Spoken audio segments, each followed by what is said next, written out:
नमस्कार दोस्तों, मैं Manish Kumar tip top Haryana channel पर आप लोगों का स्वागत है। और अभी हम पानीपत नगर निगम कार्यालय जो कि रेलवे रोड पर है, ताऊ देवीलाल कॉम्प्लेक्स में, वहाँ पर सीएम फ्लैग की रेड पड़ी हुई है। और शिकायतें 2016 की भी हैं और अभी की भी हैं कि जिस प्रकार से नगर निगम की बातें बार बार उछल कर आ रही थी कि ये लोग काम नहीं करते हैं, दलालों से ही काम होता है। यहाँ पर जो आम आदमी यहाँ पर काम के लिए आता है उसे बस धक्के ही मिलते हैं। तो उन सारी चीज़ों को लेकर यहाँ पर सीएम फ्लाइंग की रेड पड़ी हुई है और इसमें अभी जांच चल रही है। तो अभी हम जो यहाँ पर अधिकारी है मौके से, जो सीएम फ्लाइंग के, उनसे हम बातचीत करेंगे और उनका क्या कुछ कहना है वो आप लोगों को सुनाएंगे। लेकिन मैं आप लोगों को बता दूं, जो पानीपत नगर निगम कार्यालय है, यहाँ पर एक तरीके से भगदड़ का माहौल हो चुका है। हर कर्मचारी और अधिकारी के हाथ पैर फूले हुए हैं, क्योंकि कहीं ना कहीं इन लोगों की जो विफलताएं हैं, जो बार बार पानीपत नगर निगम का दलालों के नाम से बड़ा फेमस है, यहाँ पर कोई भी काम करवाना है तो दलालों के माध्यम से ही काम होगा, ऐसे काम नहीं होगा जो यहाँ की जनता, पानीपत की जनता बार बार कहती आ रही है। तो अब ये देखने वाली बात होगी कि इस रेड से क्या कुछ निकलेगा। इससे पहले यहाँ पर जो कमल गुप्ता, जो मंत्री हैं हरियाणा राज्य सरकार के, जो नगर निगम उनका विभाग है, उसमें वो भी एक बार आए थे, उन्होंने भी अपने तरीके से रेड मारी थी। तो उसके बाद भी कुछ स्थितियां सुधरी नहीं हैं। लेकिन आज यहाँ पर सीएम फ्लाइंग की रेड है, तो देखने वाली बात होगी कि अब आगे होगा क्या।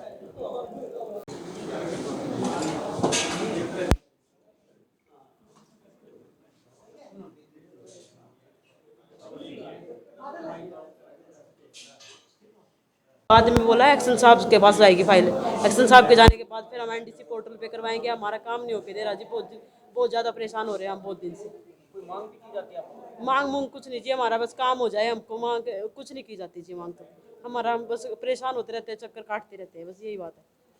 हाँ जी। हाँ जी, किस काम से आए थे आप यहाँ पे? प्रॉपर्टी आईडी के काम से आए थे जी। 24 मई से यहाँ पे धक्के खा रहे हैं। पहले उस नगर निगम में थे, अब इधर। और आज एक्सेल साहब के साइन करवाने हैं जी, इसलिए यहाँ पे आए हैं। आज यहाँ पे सीएम फ्लाइंग की भी रेड पड़ी हुई है, आपसे बातचीत की है कि क्या काम है, किस लिए आए यहाँ पे? हाँ जी, हुई है बात, उनसे बोला हमने भी। 24 मई से हम धक्के खा रहे हैं यहाँ पे। किस काम के लिए आए हो? प्रॉपर्टी आईडी के। कहाँ से हो आप? तहसील कैंप भगत नगर, पानीपत से। कोई सुनवाई हो रही थी आपकी आज से? नहीं जी, आज सिर्फ सबके पास धक्के खाए हैं जी, सबके पास धक्के खाए हैं। आज आज खुद ही सारा काम करवाने के लिए तैयार है, फिर भी नहीं हो पा रहा है। परमजीत शर्मा। नहीं थी कि भी एनडीसी और प्रॉपर्टी आईडी और कस्टमर्स जो परेशान हो रहे हैं और मुलाजिम समय पे नहीं आ रहे हैं, इससे संबंधित आज जांच की गई है ताकि इनकी रिपोर्ट जो है उच्च अधिकारी तक भेजी जा सके। क्या क्या निकला सर? अभी वेरिफिकेशन हम कर रहे हैं, जांच कर रहे हैं। सुबह अटेंडेंस ली थी, कुछ अधिकारी नहीं आए हैं, जैसे एक्सीन साहब हैं, अवेलेबल नहीं है, विदाउट लीव नहीं आए हुए हैं, नवीन कौशिक हैं एक, और कुछ कर्मचारी भी हैं जो नहीं हैं, उनकी रिपोर्ट बनाकर हम भेजेंगे। कुछ कागज कब्जे में लिए जी, फाइलें वगैरह कुछ जांच के लिए? अभी सभी चीज़ें जो पेंडेंसी हैं, जैसे एनडीसी है या प्रॉपर्टी आईडी है, अगर कोई पेंडेंसी है तो उसके हिसाब से डेट वाइज डेटा इकट्ठा किया जा रहा है। और जैसे ही जांच पूरी होती है, मैं शाम को आपको दोबारा से एक बार बताऊंगा। पब्लिक से मिले सर आप? हमारी 2 टीमें बनी हुई हैं, एक जो दूसरी बिल्डिंग है उसमें भी टीम गई हुई है, जहाँ पे पब्लिक विंडोज़ हैं, यहाँ से डेटा कलेक्ट कर रहे हैं और पब्लिक से भी मिल रहे हैं। अभी पब्लिक से एक लड़का आया था जिसकी एनडीसी कोई मार्च से ड्यू थी, हुई नहीं थी, जिसको संबंधित अधिकारी को बुलाकर उससे एनडीसी अभी तुरंत करवाकर हमने उसे फारिग किया है। सर कब से कब तक की जांच करेंगे आप लोग? हम कोशिश करेंगे जहाँ भी एम्बिग्यूटी है, जितना भी पेंडेंसी है, वो पेंडेंसी किस लिए है, क्यों है, उसका कारण क्यों है, उनको कोशिश करेंगे कि जितना भी पेंडिंग है उसको ख़त्म करने की कोशिश करें। कुछ दलाल भी सक्रिय हैं जी यहाँ पर, कई बार चीफ की चिट्ठी भी आई है यहाँ पर। और जैसे जैसे हमारे पास इनपुट्स आएंगे, रिसोर्सेज कुछ बताएंगे, सोर्सेज कुछ बताएंगे, उसके अकॉर्डिंगली जांच करेंगे। We are open for the जांच। क्या सिर्फ पेंडेंसी की जांच हो रही है, किसी तरह के भ्रष्टाचार की यहाँ सामने आपके सामने शिकायत आई हो या जांच चल रही हो इस विषय पर? लोगों को सहूलियत देने के लिए, ताकि वो परेशान ना हो। और जिस तरह से शिकायतें आ रही हैं कि भाई काम नहीं हो रहा है नगर निगम में, तो किस तरह से उसको सुधारा जा सकता है, किस तरह से गवर्नेंस जो है अच्छा किया जा सकता है, उस संबंध में हम जांच कर रहे हैं। अगर कोई अच्छे मेजर्स होंगे तो उनको अडॉप्ट किया जाएगा। एक महिला ऐसा पिछले लगातार एक महीने से धक्के खा रही है, वो कह रही है कि भाई अफसर बार बार उन्हें बुलाते हैं, काम नहीं होके दे रहा उनका, आज फिर उनको अभी मिलेंगे तो अभी उनका जो भी अगर जायज़ काम है तो अभी तुरंत करवा देंगे। सर किन किन अधिकारियों से रिकॉर्ड तलब किया गया? अधिकारियों से अलग अलग रिकॉर्ड तलब नहीं होता है, अलग अलग जो विभाग बने हुए हैं इसके अंदर उनसे सभी से डेटा लिया जाता है, एक एक डेटा वाइज। और ये एक बड़ा कॉम्प्रिहेंसिव सा प्रोसेस है जिसमें टाइम लगेगा। अभी आप जल्दबाजी करोगे तो हम आपको डेटा नहीं दे पाएंगे। कब से कब तक कितने बजे आए, तो शाम तक रहेंगे आप लोग? हो सकता है 3 दिन भी रहे, हो सकता है कि आज शाम को ही चले जाएं। इट ऑल डिपेंड्स कि हमारे को डेटा से क्या सेटिस्फेक्शन मिल रही है और हमारे क्या सजेशन हम दे पा रहे हैं, सुधारात्मक सजेशन जो है। सर कमिश्नर साहब से भी बात हुई आपकी कुछ भ्रष्टाचार को? हाँ, कमिश्नर साहब किसी काम से व्यस्त हैं, बाहर गए हुए हैं। और भ्रष्टाचार से संबंधित अभी हमारी कोई बातें ऐसी नहीं है। अगर जैसे जैसे इशूज सामने आएंगे हम उसे करेंगे। दूसरी जगह दूसरी बिल्डिंग में है हमारे पास, काम कर रहे हैं, वो भी अपना देख रहे हैं पब्लिक डीलिंग किस तरह से। वी आर अंडर वॉच कि हम भी हैं और हम देख भी रहे हैं कि किस तरह से काम चल रहा है। सर कितनी पुरानी शिकायतें हैं जो आपके पास आई हैं? देखो, सीएम विंडोज़ की शिकायतें भी हैं, 2016 तक की भी शिकायत यहाँ पे है, पर उनका कि किस लिए पेंडिंग है, कारण क्या है, वो चीज़ें भी एक बार देखनी पड़ती हैं। सर सफाई को लेकर भी कुछ आप कर रहे हैं? बिल्कुल, जो चीज़ें आपके पत्राचारों के पत्रकारों के माध्यम से, न्यूज़ चैनल्स के माध्यम से, सोशल मीडिया के माध्यम से चीज़ें आ रही हैं, उन सभी चीज़ों को अपने हमने एनलिस्ट किया है, उसके अकॉर्डिंगली कार्रवाई कर रहे हैं। इसमें कुछ दलाल ऐसे सक्रिय हैं, वो ये कह रहे हैं कि अगर जो हम फंसे तो कई नेता भी हमारे पास, कई अधिकारी भी हमारे साथ फंसेंगे, उन पर शिकंजा ही नहीं कसा जा रहा। अभी फ़िलहाल इस जांच से संबंधित अगर आपका कोई सवाल है तो आप बात करें, अगर इससे रिलेटेड कुछ और आपने मुझे पूछा है तो आप मेरे से पूछें, अदरवाइज़ मेरी तरफ से खत्म है। सर अपना परिचय दे दें। मैं अजीत सिंह, मेरा नाम अजीत सिंह है, मैं करनाल रेंज में CID CM फ्लाइंग का चार्ज देखता हूँ। मेरे पास पानीपत, सोनीपत और करनाल 3 डिस्ट्रिक्ट्स हैं। जैसे कि आप लोगों को तस्वीरें नगर निगम कार्यालय से आप लोगों को दिखाई कि CM फ्लाइंग की रेड पड़ी हुई है, और वैसे ही एक व्यक्ति यहाँ नगर निगम कार्यालय में पानीपत से ही एक व्यक्ति आए हुए हैं, तो उससे हम बातचीत कर लेते हैं। क्या कुछ बात है, क्यों यहाँ पर आए हैं, क्या? हाँ जी भाई साहब, क्या काम है, क्यों यहाँ पर कार्यालय में आए? अपने बच्चों की फैमिली आईडी बनवाई थी, उसमें थोड़ा नाम का फर्क था, नाम ठीक कराने के लिए 1 महीने से मुझे परेशानी हो रही है। अब भी नाम में गलती थी, खिड़की में कहा, वो कहने लगे 2 बजे के बाद आना, तो अंदर बैठे नहीं थे। मैंने कहा चल कोई, मैं इधर साइड में खड़ा होकर फ्लैंक थी, मैं खड़ा हो गया, फिर मीडिया आई, तो फिर कुछ मेरे साथ आप बीती हुई है। मैंने कहा तो आप मेरी आवाज़ सुन रहे हो, वार्ड नंबर 8 का रहने वाला हूँ, अनिल बुद्धि राजा जी हूँ, समाज के प्रति जागरूक रहता हूँ और समाज के प्रति सेवा करता हूँ। और मैं शुरू से 14 साल की उम्र से और 53 की उम्र तक मैंने भाजपा का साथ दिया। और यहाँ पर जिस काम से आए थे आप, ये इसमें जो आपकी दिक्कत थी नाम में, तो कब आए थे, कब पहली बार आपने यहाँ पे अपना शिकायत करवाई थी? नहीं, जो काम था वो मैं कराने आया, वो काम ऑनलाइन से गलत अक्षर चढ़ गए, तो वो गलती ठीक हुआ था। ये 15 दिन पहले। इन्होंने 15 दिन बाद बुलाया, मेरा बेटा लेके गया, अब आया तो खिड़की में बोले ये 2 बजे के बाद आना, ये नाम ठीक कर देंगे। तो इनकी कोई गलती नहीं, गलती हो भी जाती है बड़ों बड़ों से, तो ये ठीक हो जाएगा। तो हमारे देश के प्रधानमंत्री जब पानीपत नरेंद्र मोदी जी आए, उन्होंने कहा बेटी बचाओ, स्वस्थ भारत मिशन, पेड़ पौधे लगाना, जो भी कहा, जल बचाना, वो सारे कार्य हम करते रहे। और मैं वार्ड नंबर 8 का रहने वाला हूँ, मेरे को भगवान ने बेटी नहीं दी, और मैं बेटी की धर्म की रक्षा करने वाला हूँ, इंसानियत का फ़र्ज निभाने वाला हूँ। जैसे कश्मीर में हाल हुआ, वो हाल वार्ड नंबर 8 में होने जा रहा है, वो वार्ड 8 में होने जा रहा है। वो परिवार यहाँ से कुछ समय के लिए बाद अब चला जाएगा, कुछ सामान ले गए, वो मकान छोड़कर चले जाएंगे। हो सकता है कि क्योंकि ये उछल पुछल हो रही है, कल युग है। मैं एक साधारण व्यक्ति हूँ, मैं वहाँ से नहीं जा सकता, और मेरे ऊपर जान से मारने का धमकी भी मिल चुकी है। मैं नाम नहीं लूँगा, हो सकता है कहीं मेरे को रास्ते में मरवा भी ना दें वो लोग।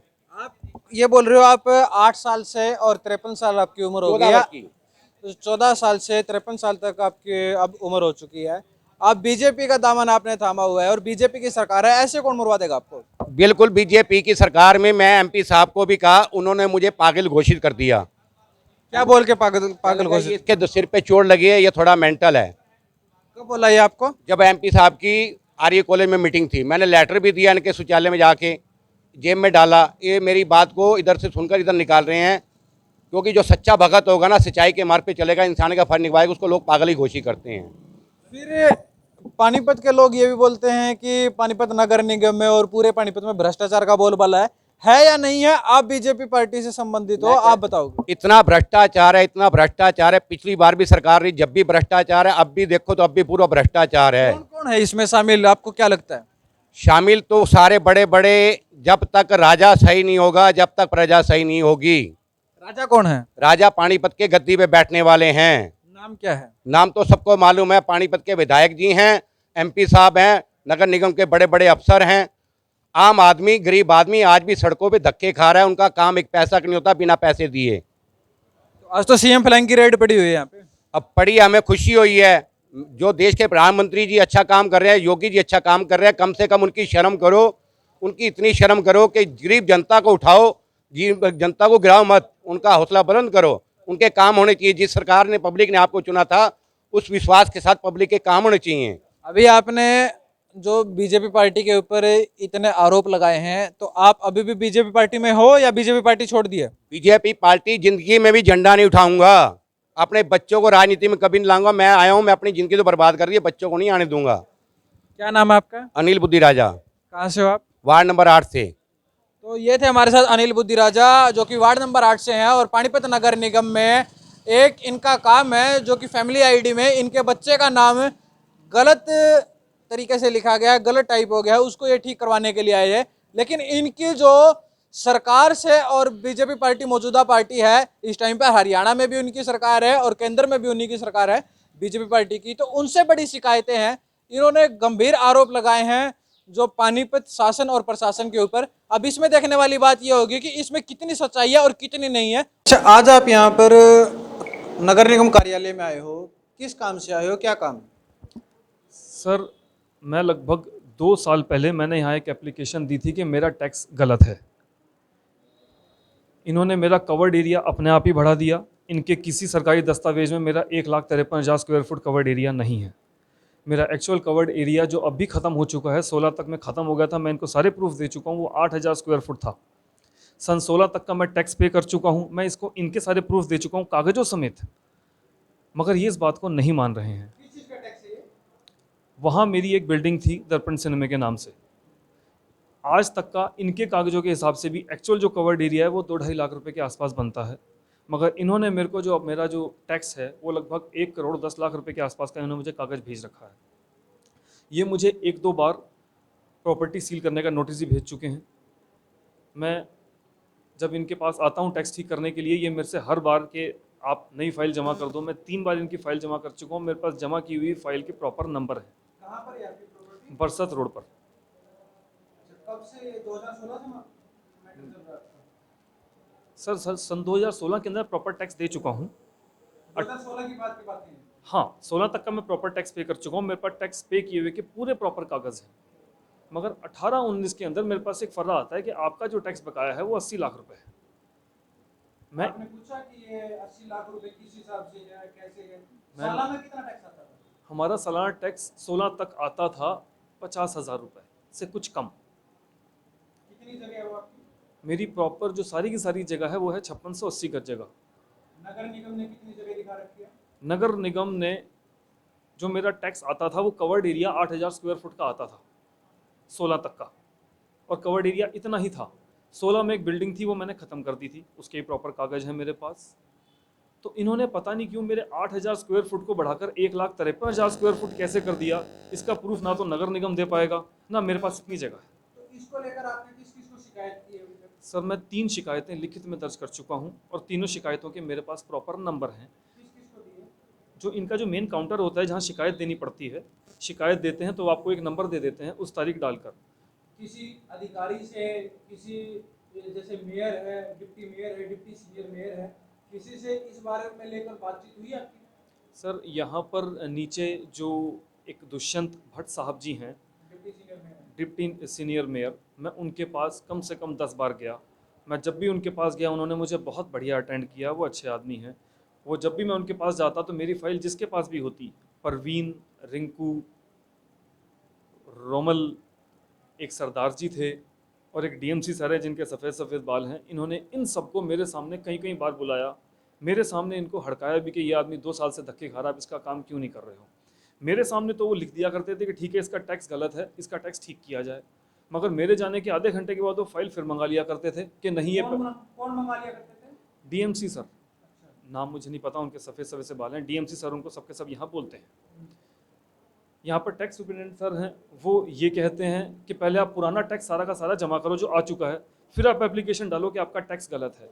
सर मेरा टैक्स 2-2.5 लाख के आसपास बनता है, मैं 1 करोड़ 10 लाख पहले जमा करूं और फिर इनसे रिक्वेस्ट करूं कि सर मेरा 1 करोड़ 7.5 लाख का टैक्स गलत है। तो आज यहाँ पर सीएम फ्लाइंग की रेड पड़ी हुई है, आपसे उनकी बातचीत हुई है? उनसे आपने हुई कोई है, शिकायत वगैरह दी है उनको? मैंने उनको अपना वो आरटीआई दी है जिसके मैंने डाली थी कि हाँ मेरी तीनों एप्लीकेशन का बताओ कि आप लोगों ने क्या किया, तो उन्होंने मेरे को आश्वासन दिया है कि आप मेरे से थोड़ी देर में मिलिए, वो कुछ ना कुछ मेरी हेल्प करेंगे। अच्छा, इससे पहले आप काम क्या करते हो? मेरा हार्डवेयर का काम है, मैं इससे पहले टीसीएस में जॉब करता था, मगर सिर्फ ये गलत टैक्स की खबर सुनकर कि कहीं ऐसा ना हो कि मेरे पिताजी की पूरी प्रॉपर्टी सेल हो जाए, मुझे अपनी 60-70 हज़ार रुपये की नौकरी छोड़कर इस काम के लिए आना पड़ा। सरकारी काम को कंप्लीट करने के लिए मुझे अपनी प्राइवेट अच्छी खासी नौकरी छोड़कर आना पड़ा, वो काम भी मैं पिछले 2-2.5 साल से नहीं करवा पा रहा हूँ। पानीपत नगर निगम तो भ्रष्टाचार में फेमस है, दलाल बड़े सारे हैं यहाँ पर, कमीशन देके बड़े अच्छे तरीके से काम हो जाता है। क्या आपने 2 साल आपने धक्के खाए, आपने तंग हार के ये नहीं सोचा कि भाई कमीशन ही दे दे, कुछ भ्रष्टाचार जैसे दलाल है उनको उनका सारा लेकर काम करवा लिया जाए? 2 साल पहले एक जसवंत नाम का बिचौलिया मेरे पास आया था, अब उसका नाम जसवंत था क्या था मतलब ये भी मैं नहीं बता सकता। उसने मुझे कहा था कि सर, उसने मुझे खुद ही बताया कि आपकी फ़ाइल वहाँ पेंडिंग है और आपका 80 लाख से ऊपर का टैक्स आ चुका है, आपका मैं 10% लेकर टैक्स ठीक करवा दूंगा। टोटल अमाउंट का 10%? टोटल अमाउंट का। उसमें मेरी यहाँ बातचीत चल रही थी, मैं इन लोगों के विश्वास में था, मतलब मुझे लग रहा था कि ये लोग मेरे विश्वास में हैं, तो मुझे लगा मेरा काम हो जाएगा, मैंने उसको भगा दिया। मगर इस समय 2 साल से मैं धक्के खा खा के इतने बुरे तरीके से त्रस्त हूँ कि अगर वो बंदा मुझे फिर से मिल जाए तो मैं उसे इतने पैसे देकर भी काम करवा लूँगा। आपने उसको ढूंढने की कोशिश नहीं की क्योंकि आपका काम अटका हुआ है, आप 2 साल से सर धक्के खा मैंने रहे हो? उसको भगा दिया था, ना मैंने उसका नंबर लिया, ना मैंने उसके बारे में जाना था। अगर मैंने उसका नंबर लिया होता, अपना कार्ड देकर गया होता, मैं उसे डेफिनेटली कॉन्टैक्ट करता, क्योंकि ये नगर निगम काम नहीं करेगा। आपको क्या लगता है वही बंदा काम करेगा? सर मुझे काम करवाना है, वो कर दे या नगर निगम कर दे, क्योंकि मैं 2 साल से धक्के खा कर इससे फालतू का नुकसान कर चुका हूँ। अगर वो पैसे लेकर काम कर देता तो शायद मैं उससे फालतू कमा चुका होता। बीजेपी सरकार तो ईमानदारी का डंका बजाती है, जीरो टॉलरेंस की बात करती है, सबका साथ सबका विकास की बात करती है। आपके पानीपत से ही करनाल के लोकसभा सांसद हैं संजय भाटिया, विधायक खुद बीजेपी से हैं, प्रमोद भी पानीपत ग्रामीण विधायक खुद बीजेपी से हैं। क्या आप उनके पास नहीं गए कभी? मैं दुष्यंत भट्ट जी के पास गया था, मेरे ख्याल वो भी बीजेपी से ही हैं। हाँ जी बिल्कुल। तो मैं जब भी उनके पास गया उन्होंने मुझे बहुत अच्छा अटेंड किया। अच्छा, आपको लगा नहीं कि उन नेताओं के पास जाने की जरूरत है, यहीं से काम हो जाएगा, आपको ऐसा लगा? उन्होंने मुझे अच्छा अटेंड किया, मगर यहाँ के जो नगर निगम के बंदे हैं यही काम नहीं कर रहे हैं, क्योंकि उन्होंने मेरे सामने बंदों को बुलाया, हड़काया। तो मैं भट्ट साहब को तो गलत नहीं कह सकता, बीजेपी को गलत नहीं कह सकता। आज भी अगर रेड पड़ी है तो बीजेपी नहीं पड़वाई है, सीएम विंडो से लोग आए हैं, तो इसमें हम पार्टी को तो गलत नहीं कह सकते, नगर निगम के लोग ही गलत हैं। इनके ऊपर मतलब शिकंजा नहीं है सरकार का? शिकंजा नहीं है, ऐसा ही कह सकते हैं। आपका नाम? तपन गुप्ता। कहाँ से हो? मैं बरसत रोड से हूँ, वार्ड नंबर? Ward number 3। जैसे कि आप लोगों ने सुना, कोई तपन गुप्ता नाम का लड़का वार्ड नंबर 3 से बरसत रोड से, और दर्पण सिनेमा का उसका मामला था प्रॉपर्टी टैक्स का, उसको लेकर जो मौजूदा जो डिप्टी सीनियर मेयर हैं दुष्यंत भट्ट, उनके पास भी आया, वो 3-4 बार आया, लेकिन उसकी समस्या का हल नहीं हुआ। तो अभी हम जो डिप्टी सीनियर मेयर हैं उनसे हम बातचीत कर लेते हैं, क्या कुछ पूरा मामला है, क्या इन्होंने स्टडी किया, क्या कुछ मिला। सर नमस्कार। जी नमस्ते। क्या कुछ पूरा मामला है सर ये, क्योंकि ये तपन गुप्ता आज सीएम फ्लाइंग की भी रेड पड़ी हुई है पानीपत नगर निगम में, उन्होंने वहां पर भी अपनी शिकायत दी है, पूरा मामला क्या है ये दर्पण थिएटर का मैटर है। दर्पण थिएटर किसी ज़माने में बहुत पॉपुलर थिएटर था, यहाँ पर लोग सिनेमा देखने जाया करते थे। तो बाद में उस दर्पण थिएटर को समाप्त करके वहाँ पर कुछ एरिया के अंदर कॉमर्शियल एक्टिविटीज़ हुई थी, कुछ सड़कें भी बना दी गई थी। तो एक ऐसा विषय था, लेकिन उसका जो टैक्स ड्यूज़ थे, तो वो टैक्स ड्यूज़ के लिए सभी वो कंसर्न ऑफिसर्स को मैंने बुलाया था और उस मामले को हल करने के उनको कहा था भी इसको प्रायोरिटी के आधार पर हल करें। तो हल करने जिन ऑफिसर्स की, जिन कर्मचारियों की ड्यूटी लगाई थी, बाई चांस वो ट्रांसफ़र हो गए, फिर उसके बाद नए ऑफिसर्स आ गए, नए क्लर्क आ गए। तो स्वाभाविक है, ट्रांसफ़रों के कारण, तबादलों के कारण दिक्कत तो होती है, लेकिन काम में देरी होती है। और लेकिन इतनी देरी इस काम में नहीं होनी चाहिए थी, क्योंकि इसको सारा कैलकुलेट कर लिया गया था, सारी बात होगी थी। उसके बाद भी अगर कोई अधिकारी या कर्मचारी इस मामले में दोषी है तो उसके खिलाफ सरकार को लिखा जाएगा। अब इसमें रिजल्ट क्या निकला? अब कुछ फाइनल रिजल्ट निकला है या ऐसे ही अभी पेंडेंसी में है? नहीं, अभी मेरी जानकारी में इस विषय नहीं है, मेरे पास ये आया जरूर था, मैंने उनको बोल दिया था करने के लिए इसको। अब वो अभी तक नहीं हुआ तो ये जांच का विषय है, और इसमें हम देखेंगे भी इसमें जो भी रिस्पॉन्सिबल है उसके खिलाफ हम कार्रवाई करेंगे। तो ये थे हमारे साथ जो पानीपत नगर निगम के जो डिप्टी सीनियर मेयर हैं दुष्यंत भट्ट, उनसे हमारी बातचीत हुई है। जो तपन गुप्ता का जो ये मामला था, जो दर्पण थिएटर के नाम से जो उनकी प्रॉपर्टी है, उसमें जो प्रॉपर्टी टैक्स बनता है उसको लेकर वो इशू है और काफ़ी पुराना इशू हो गया ये। तो इसके लिए हमने अभी जो डिप्टी सीनियर मेयर है दुष्यंत भट्ट, उनसे हमारी बातचीत हुई है। और पल पल की अपडेट्स के लिए जुड़ रहे हैं मनीष कुमार पानीपत से।